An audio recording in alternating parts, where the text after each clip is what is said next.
எடப்பாடி தொகுதியில் போட்டியிட்ட அதிமுக பொதுச் செயலாளர் இபிஎஸ் வெற்றி. தமிழகம் முழுவதும் 50க்கும் மேற்பட்ட தொகுதிகளில் அதிமுக வெற்றி. சென்னை கொளத்தூர் தொகுதியில் திமுக தலைவர் ஸ்டாலின் தோல்வி. தாவேக வேட்பாளர் VS பாபு வெற்றி பெற்றதாக அறிவிப்பு.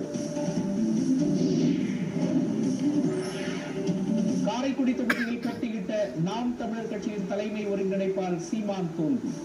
தாவேக வேட்பாளர் பிரபு வெற்றி வாகை சூடினார். கோபிச்செட்டிப்பாளையம் தொகுதியில் தாவேக வேட்பாளர் செங்கோட்டையன் வெற்றி. 9வது முறையாக சட்டமன்ற உறுப்பினராக தேர்வு. விருத்தாச்சலம் தொகுதியில் வென்றார் தேமுதிக பொதுச் செயலாளர் பிரேமலதா விஜயகாந்த்.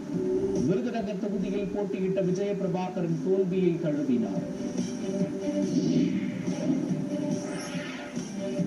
திமுக அமைச்சர்கள் PTR பழனிவேல் தியாகராஜன், அன்பில் மகேஷ், மூர்த்தி உள்ளிட்ட பெரும்பாலான அமைச்சர்கள் தோல்வி.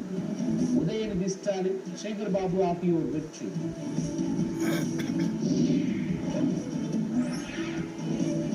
அதிமுக கூட்டணியில் உள்ள பாஜக, அமமுக உள்ளிட்ட கட்சிகளுக்கு பெரும் பின்னடைவு.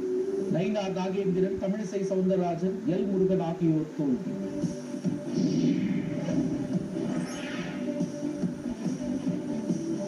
திமுக கூட்டணியில் இடம்பெற்ற கட்சிகளுக்கு பெரும் பின்னடைவு. 10 தொகுதிகளில் போட்டியிட்ட தேமுதிக 1 தொகுதியில் மட்டுமே வெற்றி. புதுச்சேரியில் ஆட்சியை தக்க வைக்கிறது NR